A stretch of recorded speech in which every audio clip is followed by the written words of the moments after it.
പഞ്ചായത്തിലെ ഡെക്ഫ മുതൽ മുപ്പരത്തിപ്പടി വരെയുള്ള റോഡിന്റെ നിർമ്മാണം 2015-ലാണ് ആരംഭിച്ചത്. ഗ്രാമീണ റോഡുകളുടെ പുനരുദ്ധാരണത്തിനായി കേന്ദ്ര സർക്കാർ നടപ്പിലാക്കിയ PMGSY പദ്ധതിയിൽ ഉൾപ്പെടുത്തിയായിരുന്നു നിർമ്മാണം.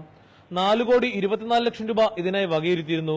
എന്നാൽ റോഡ് നിർമ്മാണം മുപ്പരത്തിപ്പടി വരെ പൂർത്തിയാക്കാതെ പൂവമ്മേലി പാലം വരെ നടത്തി പദ്ധതി അട്ടിമറിച്ചെന്നാണ് നാട്ടുകാരുടെ പരാതി. അത് PWD റോഡ് വരെ കുത്തിപ്പൊളിച്ച് ഇത് റീടാർ ചെയ്തുകൊണ്ട് ഈ ആട്രമ്പിൽ കെട്ടേണ്ടിയ കല്ലുകെട്ടും പൈപ്പ് കൽവേർട്ടും കലുങ്കുകളും അവോയ്ഡ് ചെയ്തുകൊണ്ട് ആ കല്ലുകൾ മുഴുവൻ മറ്റുള്ള റോഡിൽ ഈ കൊമ്പങ്കേരി റോഡിലും ഡക്ഫോം റോഡിലും പഴയ കൽക്കെട്ടിന്റെ മേളില് പുതുതായി വേറെ കൂടെ കെട്ട് നടത്തിയിട്ട് പോയിന്റ് ചെയ്ത് അത് പഴയത് പുതിയതാക്കി ഇത് പണി തീർത്തു എന്ന് വരുത്തി തീർത്തുകൊണ്ടാണ് ഇത് ഉടൻ ബില്ല് മാറാനായി കോൺട്രാക്ടർ ശ്രമിക്കുകയാണ്.